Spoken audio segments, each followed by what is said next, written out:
to talk about Marvel because you used to work for Marvel for a few years there. Yeah, Can you tell us a little bit about what you did just to get everyone kind of introduced to you? sure. So I was, I started basically as a intern, as a law student intern during my third year of law school. I went to NYU, and when I started, I worked on things like animation and licensing and promotions of the movies. So basically, I was, kind of like I was a baby lawyer, so I was kind of functioning between paralegal and a lawyer because I was a student. I think I had demonstrated some aptitude to handle things quickly, but I hadn't really had a ton of legal experience. Which in hindsight it was a great way to sort of ramp up. And then when I started full time, Disney bought Marvel, and I worked on, it was my day to day responsibilities were licensing, corporate work, like setting up entities and keeping track of all that. Like, there's a lot of intercompany agreements.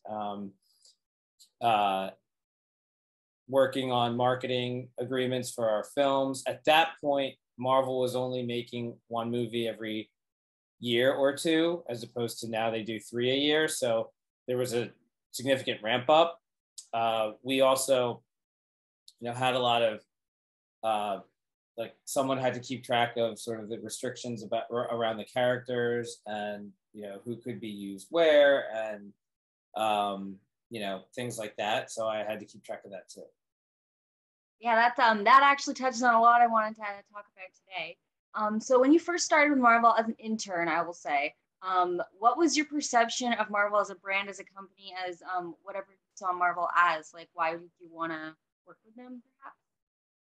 Well, I felt like they were on the rise. I mean, I was a fan of Marvel as like, I was a fan of the X-Men cartoon series because that was out when I was a kid, and sort of like when I was in elementary school, I would watch that show. My brother was a huge fan. My older brother was a huge fan of, and he had a lot of comics. So I was a fan of the content. And then, with the Spider-Man movies and X-Men movies, I knew that they like the movie side of things was really successful, or had potential to be.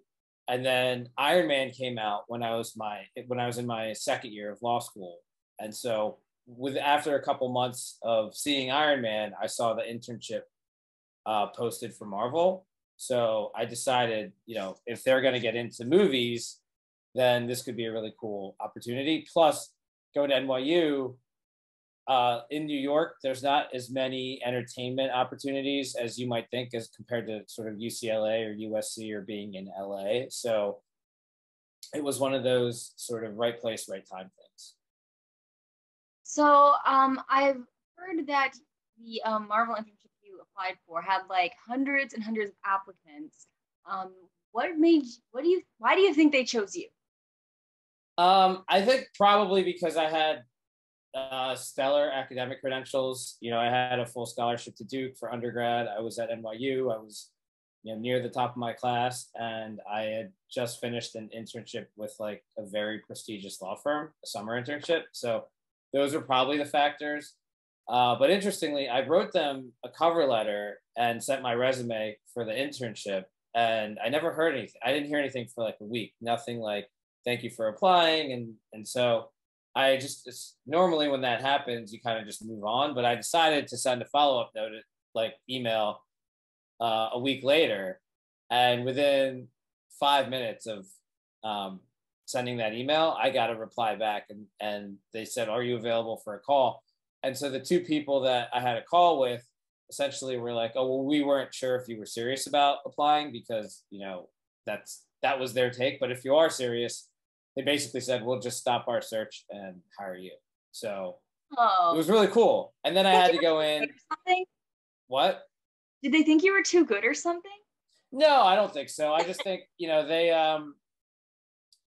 at the time, like, unless you really wanted to get into, most people that were at sort of like these big prestigious firms would probably not go into something like quote unquote in-house right away. So that is a little bit of an atypical thing. But they had very talented lawyers like all along. So, my boss was, very well credentialed. There was a lot of people in the company that were doing really well. So I don't think they thought that, but I think when I went in, my resume, my credentials were kind of like, maybe they portrayed me in a different way, but I'm really not like, I think my personality, I met with everyone in the legal department, and I think they were just, I think once you check the sort of academic boxes and then your personality is sort of a fit, then they were able to sort of move forward. I'm sure now it's much more difficult to do because it's much higher profile, and they're geez, sorry about that. Okay. So it's a very competitive thing, and it's a numbers game, and I'm sure there's a lot of talented people that weren't able to get hired. So I know when you started with them full time, I know they wanted to hire you after the internship full time. And the day you start, the Disney merger happens. Can you walk me through what Five and everything what happened and what was like that day? Yeah, that was really intense. So I didn't know who Bob Iger was. I mean, I knew who he was sort of as like just someone who followed Disney generally, and I knew he was a CEO, and he was like started as a weatherman for ABC. And so I walk into work, and I thought it was strange that there was this like, I don't know, like super like, I don't know, like tall, suave guy standing outside our office on Fifth Avenue at like 8:50 in the morning in a suit. And he it was Bob Iger. He was standing outside the office. He was on his cell phone, and he said he was at Marvel today. And I thought that was a little bit strange. Then I walked in and did my normal routine. And my boss, like, I packed a lunch or something, and my boss was like, "Hey, get settled, but if you have a minute, can you take these?" Hold on one second.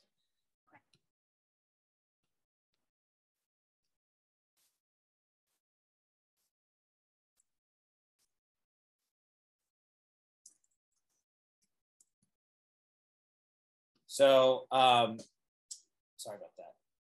Where was I? Sorry, I'm getting work emails and calls right now. Yeah. So my boss said, "Hey, there's a group of sort of investors or theme park operators from Korea that are here today for a pitch meeting. Can you sort of take them to a conference room and just sort of hang out with them for an hour, because we have to make this announcement to the company?" And he didn't tell me what the announcement was, but obviously it was front page news in the Wall Street Journal and everything at the time. So, I mean, I knew it was happening, but they were asking me, they asked how long I'd been working there. And I said it was my first day. And they were, and I mean, there was obviously a language barrier because I don't speak Korean and they didn't speak very much English, but they were just like, "This is nuts." So then I just, after that meeting, everyone was kind of excited, a little bit apprehensive. Your company's getting bought, which is great for people at the very top of the company. Sometimes it can have people wondering, whether they're going to get fired or laid off or relocated, sort of on the lower levels of the company. And Bob Iger actually spoke and said, we bought you because we really like the brand. We like your IP. We're not planning on changing anything. We just want to bring you into the family. And so it was really exciting. And then at that point, once the deal is announced, you still have to sort of merge the companies, finish the merger agreement, satisfy all the closing conditions, get all required governmental and other consents. And it was just a sprint from September to January when the deal closed. So for those 4 months, 50% of what I did was working on the merger, making sure that, we had all these checklists. We had to work with outside counsel. We had sort of antitrust, government relations. We had to get consents for change of control from certain contracts. And it was really cool. And then after that, for the first year and a half, it was just integrating the two companies. And certain people got poached to go move over to Disney. Certain people got relocated. My boss was one of them. And then he took me with him, so that they moved me to LA. and I started ramping up more Marvel Studios work, and it was really cool. So you also did the licensing. You said you did a lot of the licensing with the products and stuff at Marvel. What was the weirdest one that you came across you guys licensed while you were there? So the weirdest one, well, I'd say for like the movies, because we would also do promotional partnerships and like product placement and sponsorship agreements.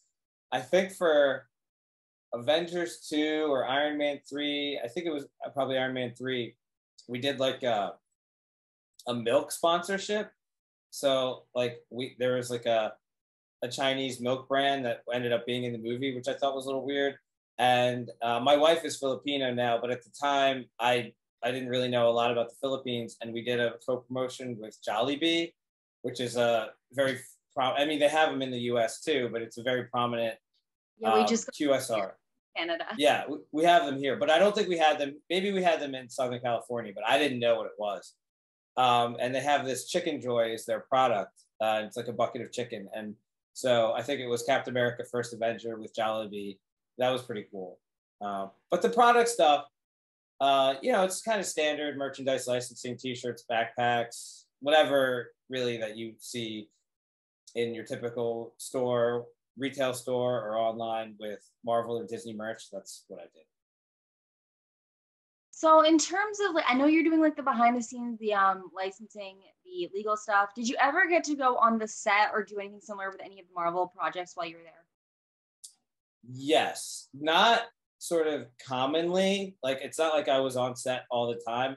Most of the film. So I started my career in New York. So the first 2.5 years I was in New York, and then the latter 2 and change 3 years I was in LA. And while I was there, we didn't really shoot that much in LA. I mean, we shot sort of half of Captain America, Winter Soldier in LA. Most of Cap First Avenger was shot in the UK. Thor, there did some location stuff, mostly location stuff, but they shot a little bit of Thor in LA. So they built the sets in LA. What else? Avengers, they shot all over the place, but they did a couple days in New York in Central Park and near Grand Central. And so I was a production lawyer, so I knew, I had the production calendar. I was doing the location agreements and like all the equipment stuff. So I knew where they were going to be at any given time. And I wouldn't necessarily like create an excuse to go to set, but sometimes it would just happen that there would be a very important scene or a really important sort of like contractual provision that I would say, well, it would really be better if I was, on set just to make sure that there were no issues. And in particular, I think the coolest one was if you have seen Cap Winter Soldier, there's the opening scene. They're on this this boat, and there's sort of like Captain America kind of like parachutes down to this boat, or he doesn't even use a parachute, and that's when they fight George St. Pierre. And so I was on set for that day because that scene was like a very important, like the location was very sort of like top secret. It's like a mobile rocket launch ship. And so there were very strict provisions about security and what could be shown and what couldn't be shown. And so I said, it's probably better if I'm there just to make sure that we're in compliance. And they were okay with it. And so, and when I first moved to LA, or when I first, not before I moved there, but Marvel sent me to LA for 2 months back in 2009 when I first joined. And they took me around like the Thor sets and stuff like that, just to be, friendly. And then occasionally when they were doing things on set, when I was in LA and they shot on set in near the office, things like, testing to find out who would be Star-Lord or whatever, I would go and stop by for a couple minutes, but I really didn't have to be on set. So in terms of the contract, I don't know how much you can get into this because I know a lot of people talk about this and like there's a lot of information flying around. So I'm hoping to maybe clear some stuff up here. I'm not sure if this is answerable. It's fine if it's not.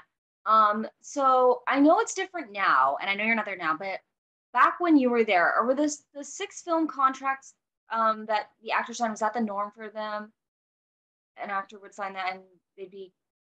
I mean, I don't know the specific number. I think there was a range. Whether 6 is accurate or whether that was the average, I really can't say. But yes, I would say while I was there, before I was there, and while I was there, it was kind of the norm to do agreements with multiple options for films and also for television and for cameos in sort of related franchises that sort of fit our whole identity as an interconnected universe where characters, because you can't sort of you don't want to have to recast frequently. So if someone appears based on because what we're trying to do, or what they were trying to do, is bring the comics to life in film and TV and digital.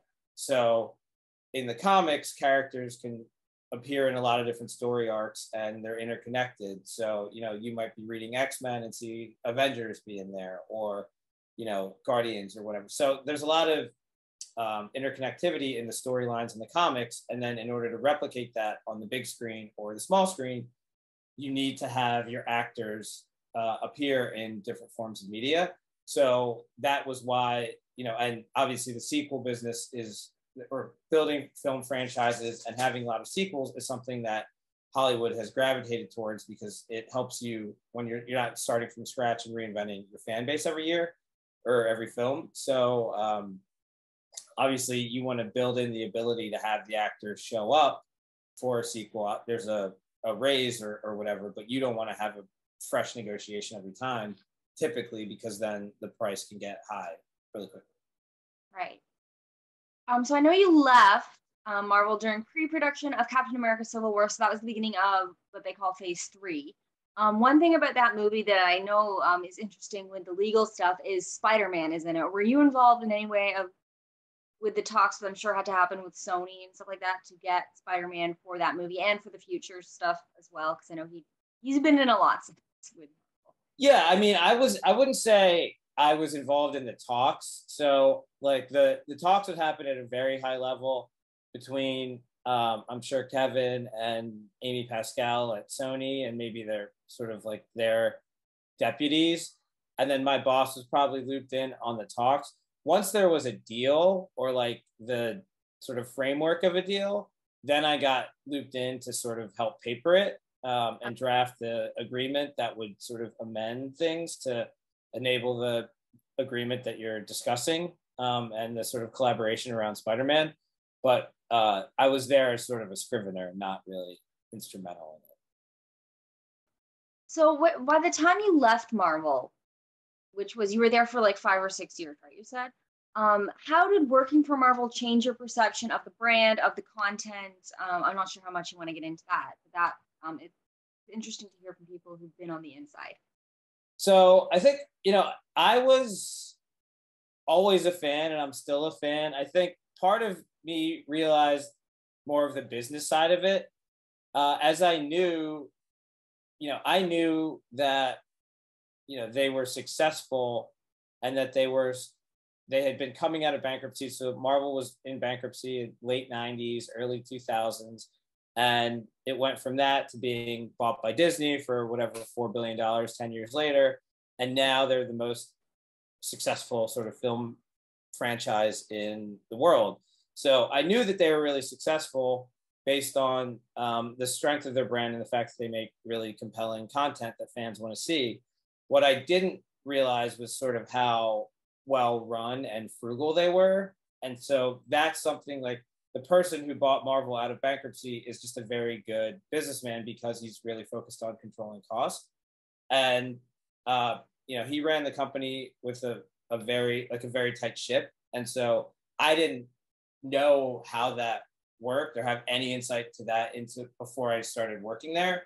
And so, but that focus on cost and being efficient, it impacted every decision, every deal, every day at the company was about sort of trying to keep the bottom line low. And I didn't realize that. But looking back, I mean, that is sort of one of the most important things in running successful businesses, spending less than you make and trying to keep that cost down, because Hollywood's a fickle business. There's no guarantee that every movie makes $1 billion, right? And so Marvel's had a lot of success But what you want to do is be in a position where even if you don't have phenomenal success in terms of the box office of something, you're still, if your costs are low enough, you can live to fight another day. And that was an interesting side of things. The other thing is how nimble it was. So it was, Disney's a huge company, and Marvel's actually, relatively speaking, a very small company with very valuable IP, and they could make decisions, in a day or 2 days, a couple days about sort of like what to do creatively or what directions or whether there was something that didn't work for them or problem solving. And so I think that was a very fortunate thing to see because a lot of companies are more bureaucratic and maybe that's changed, but at the time it was really fun. So I want to talk a bit about what you're doing now, which is the Better Call Paul podcast. Sure. Let's talk about that. So what inspired you to start that and what's been going on with that? So Better Call Paul started the initial conversations started summer of last year. I do a lot of, so since I've left Marvel, I've been in law firms and I work on entertainment, but really when you're at sort of big law firms, a large part of what you do is like mergers and acquisitions and like huge corporate transactions for big companies. And then within that, it's sort of in the downtime or in between those deals, you can do content deals, distribution, whatever. So I've gotten into a lot of digital work, blockchain, NFT work, sports. And so I started Better Call Paul because one of my clients was working on a podcast and I represented her. And, it was actually a pretty long negotiation because she's not a lawyer. And, the producer of the podcast, who was her good friend, was not a lawyer, but they were on opposite sides. So it became kind of a contentious deal. And once we worked through it, everything was all good. And she said, hey, you might want to meet my client or my producer. He's an investor in another podcast that she did. He needs a lawyer. And so I met with him in Madison Square Park like last summer. And we talked about sort of, what I did, the value add. And at that time, Scarlett Johansson had just sued Disney for her Black Widow she claimed that there was a breach of contract because Black Widow was released on Disney Plus at the same time and it sort of diminished her box office. And I just gave him sort of my off the record take of what I thought probably happened behind the scenes on that. And he thought that was really interesting and said, hey, would you be interested in doing a podcast about this sort of stuff? And I thought it was really cool. I wanted to do podcasts in the past because like I said, starting in 2018, I started doing a lot of podcast work. And this was like the right time, right place to do it. So I had to go to my law firm and I ran the idea by them. They were supportive, but they said, they would have to approve every episode. So we started working through that process. Then start of this year, we did a couple practice runs. And then our first episode was February, Super Bowl Sunday. So it's been really exciting because I do so many different things. I think the podcast, if you've listened to it or if you've seen it, it gives you an opportunity to sort of understand a little bit about lots of different issues that are happening every day, like things like sports or Johnny Depp, Amber Heard, like defamation, copyright infringement, the way streaming is sort of growing but also evolving, and NFTs. So, I do a little bit of that. Not actually, I do a lot of it, but it's sort of, what's the word? My practice has evolved as the industry's evolved, and there's different stuff happening every day, every week. And so that's why I like the podcast. It enables me to kind of share that and also stay up to speed on things that are happening. So to close us off, I want to know what podcast episode of Better Call Paul would you recommend to someone who's never listened to podcasts before? Want to get people hooked? When? So I think that episode 5, the Dua Lipa got sued for copyright infringement episode is pretty good. But I really think, you could pick the latest episode. This week we talked about BTS and their Disney Plus deal. The week before, Brittany Griner. But really, I think all the episodes are great. I think for an intro, because we've gotten better over time, I think after the first month, we got into more of a flow. So episode 5 would be a good place to start.